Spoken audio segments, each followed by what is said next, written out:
କଥା ଆକାରେ ଶିବ ବିଷୟକୁ ଗୋଟିଏ ପ୍ରଶ୍ନ ଅପରପକ୍ଷେ ଶିବ ଠାକୁରକୁ ଦିଅନ୍ତୁ।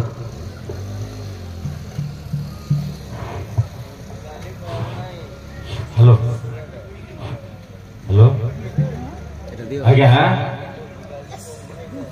ଯେତେବେଳେ ଦେବଦେବ ମହାଦେବ ତପସ୍ୟାରେ ରତ ଥିଲେ, କାର୍ତ୍ତିକେୟଙ୍କର ବ୍ରତ ଚାଲିଛି, କାର୍ତ୍ତିକେୟଙ୍କ ଜନ୍ମ ହେଲେ ତାରକାସୁର ନିହତ ହବ। ତେଣୁକରି ସେ ସମୟରେ ଦେବତାଙ୍କ ଅନୁରୋଧ କ୍ରମେ କନ୍ଦର୍ପଦାୟୀ ପଞ୍ଚବାଣ ନିକ୍ଷେପ କଲା। ସେଥିରେ ତୃତୀୟ ନୟନ ଖୋଲିବାରୁ ଦହନ ହେଲେ କନ୍ଦର୍ପ। ସେହିପରି କେତେବେଳେ କୋଉ ସମୟରେ କୋଉ କାରଣ ନିମନ୍ତେ ପାର୍ବତୀ କେତେବେଳେ କୋଉ ସମୟରେ କଣ ଦହନ କରିଥିଲେ, କାହିଁକି କୋଉ କାରଣ ନିମନ୍ତେ? ଦେଖନ୍ତୁ ଆଜ୍ଞା, ଯେଉଁ ସମୟରେ ଦକ୍ଷ ପ୍ରଜାପତିଙ୍କର ଯଜ୍ଞ ଚାଲିଥିଲା, ଆଜ୍ଞା ଶିବ ଦକ୍ଷଙ୍କର ଯଜ୍ଞକୁ ଯାଇନଥିଲେ ଏବଂ ପାର୍ବତୀ ଆଜ୍ଞା ବାପାଙ୍କର ଯେହେତୁ ଯଜ୍ଞ ଚାଲିଛି, ପାର୍ବତୀଙ୍କ ମନରେ ମଧ୍ୟ ଆଜ୍ଞା ଗୋଟେ ଅସନ୍ତୁଳନ ଘଟି ସେ ଆଜ୍ଞା ପାର୍ବତୀ ଦଳନ କରି ଏବଂ ତାହାକୁ ପ୍ରତ୍ୟାହାର କରି ଆଜ୍ଞା ରୁଷ୍ରବୃତ୍ତ ନାମରେ ଆଜ୍ଞା ଅଭିଷିକ୍ତ କରିଥିଲେ। ଆଜ୍ଞା ମୋ ପ୍ରଶ୍ନ ହେଲା, ସେ ମଧ୍ୟ ବର୍ତ୍ତମାନ କାର୍ତ୍ତିକେୟଙ୍କର ପୂଜା ଚାଲିଛି, ବହି ହେଲା ସ୍କନ୍ଦ ପୁରାଣ। ଆଜ୍ଞା ତାରକାସୁରଙ୍କୁ ବଧ କରିଥିଲେ ଯିଏକି କାର୍ତ୍ତିକେୟ। ତେଣୁକରି ଆଜ୍ଞା କାର୍ତ୍ତିକେୟଙ୍କର ବାପା ହଉଛନ୍ତି ଯିଏକି ଦେବଦେବ ମହାଦେବ। ଦେବଦେବ ମହାଦେବଙ୍କୁ କାର୍ତ୍ତିକେୟ କହିଛନ୍ତି ଯେ ମୁଁ ଆଜି ତାରକାସୁରକୁ ବଧ କରିଛି। ସେ ସମୟରେ ଦେବଦେବ ମହାଦେବ କହିଛନ୍ତି ଯେ ତୋର ସ୍ୱର୍ଗରୁ ବାଣୀ ଥିଲା, ତୁ ତାରକାସୁରକୁ ବଧ କରିଛୁ। କାର୍ତ୍ତିକେୟ କହିଲେ ନା, ମୋର କିଛି ପାପ ଘଟିବ। ଦେବଦେବ ମହାଦେବ କହିଲେ ତୋର କିଛି ପାପ ଘଟିବ ଏବଂ ତୋ ମନରେ କିଛି ତ୍ରୁଟି ଅଛି। କେଉଁ କେଉଁ ସ୍ଥାନରେ ବଧ କରିଥିଲେ ସେ ସ୍ଥାନଟିର ନାମ କହିବ। ଯେଉଁ ସ୍ଥାନରେ ବଧ କରିଥିଲେ ସେଇ ଜାଗାରେ ଗୋଟିଏ ଲିଙ୍ଗ ସ୍ଥାପନ କରାହେଇଥିଲା ଏବଂ ତାରକାସୁରକୁ ବଧ କରିଥିଲେ କାର୍ତ୍ତିକେୟ ତିନୋଟି ସ୍ଥାନରେ ବଧ କରିଥିଲେ। ଯେଉଁ ସ୍ଥାନରେ ବଧ କରିଥିଲେ ସ୍ଥାନ ନାଁ କହିବ, ସେଇ ସ୍ଥାନରେ କେଉଁ ଲିଙ୍ଗଟି ନାମ ହେଇଥିଲା ସ୍କନ୍ଦ ପୁରାଣ ମତରେ କହିବ। ଆଜ୍ଞା ତାରକାସୁରକୁ ଯେତେବେଳେ ବଧ କରିଥିଲେ କେଉଁ ଜାଗାରେ ତିନୋଟି ସ୍ଥାନରେ ଏବଂ ଗୋଟିଏ ଲିଙ୍ଗ ସ୍ଥାପନା ହୋଇଥିଲା। ଦେଖନ୍ତୁ ଆଜ୍ଞା, ତାରକାସୁରକୁ ଯେତେବେଳେ ନିହତ କଲେ ସେତେବେଳେ ସ୍ୱର୍ଗ ମର୍ତ୍ତ୍ୟ ପାତଳ ତିନି ପୁରକୁ ଭେଦ କରିବା ଲାଗି କାର୍ତ୍ତିକେୟ ଦେବତାଙ୍କ ଅନୁରୋଧ କ୍ରମେ ତାରକାସୁର ଯାଇ ଦେଇ ଯୁଦ୍ଧ କଲେ। ଯେତେବେଳେ ଯୁଦ୍ଧ କରିବା ସମୟରେ ତିନି ଜାଗା ସମୟରେ ତେଣୁକରି ବଧ କଲେ ତାରକାସୁରକୁ। ତେଣୁକରି ସ୍ତମ୍ବେଶ୍ୱର ନାମକ ଲିଙ୍ଗ ଗୋଟିଏ ସ୍ଥାପନା ହୋଇଥିଲା। ମୁଁ ଗୋଟିଏ ଗୀତ ଆକାରରେ ପ୍ରଶ୍ନ ଦେଉଛି।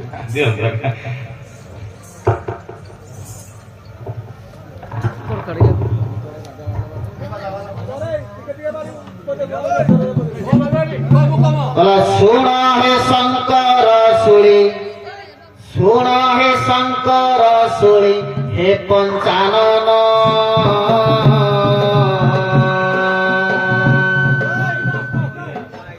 কথায় পচারে দেব কুহবহন,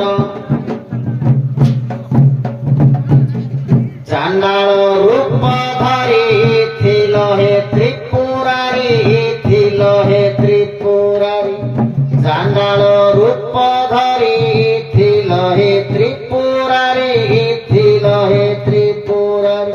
কেবল কারণ তাহা, কেবল কারণ তাহা কর বর্ণন। শুণ হে শঙ্কর শুনি হে পঞ্চানন। ଆଜ୍ଞା ଚାଣ୍ଡାଳ ରୂପ ଧରିଥିଲେ ଯେତେବେଳେ ଦେବଦେବ ମହାଦେବ ପାର୍ବତୀଙ୍କ ବିହୁନେ ତପସ୍ୟାରେ ରତ ଥିଲେ, ସେ ସମୟରେ ଦେବତାଙ୍କ ଅନୁରୋଧ କ୍ରମେ ବି ଯାଇକିନି ତପସ୍ୟା ଭଙ୍ଗ କରିବା ସମୟରେ ଚଣ୍ଡାଳ ରୂପକୁ ଧାରଣ କରିକିନି ସେହି କାର୍ଯ୍ୟରେ ଯେଉଁମାନେ ବାଧା ସୃଷ୍ଟି କରିଥିଲେ ତାଙ୍କ ସହିତ ରଣନିକ୍ଷେପ କରିଥିଲେ। ଦେଖନ୍ତୁ ଆଜ୍ଞା, ଶିବ କେଉଁ ସମୟରେ ଚାଣ୍ଡାଳ ରୂପ ଧରିବା ପାଇଁ ଚାଣ୍ଡାଳ ଗହକୁ ଭିକ୍ଷା ଦେଇଥିଲେ। ଆଜ୍ଞା ପରଫେକ୍ଟ ଉତ୍ତର ଭାବରେ କହିବି, ହେ ଶୁଣ ବିଜ୍ଞ ଜନ ଦେଇ ମନ କର୍ଣ୍ଣ, ଯାହା ପଚାରିଲ ମତେ, ଆଜି ଯାହା ପଚାରିଲ ମତେ, ଆଜି ଏ ବିଜ୍ଞ ସଭାରେ ବୁଝାଇ କହିବି, ଆଜି ଏ ବିଜ୍ଞ ସଭାରେ ବୁଝାଇ କହିବି, ଶୁଣିବେ ବିଜ୍ଞ ପଣ୍ଡିତେ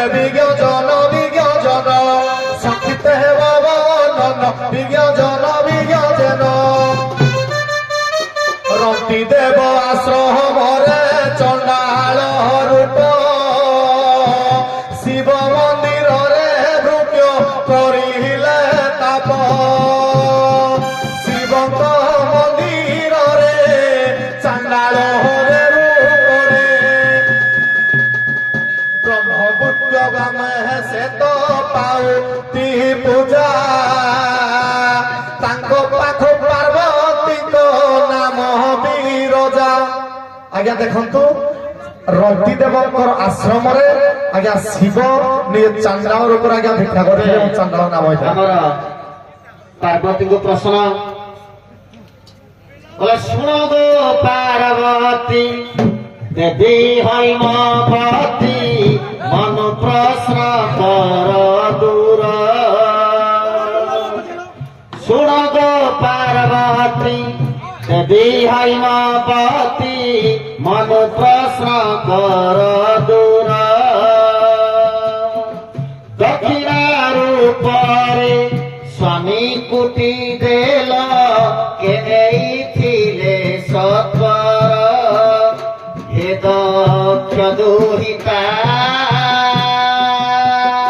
केउं कारण कुह से कथा गो हे दक्ष दुहिता।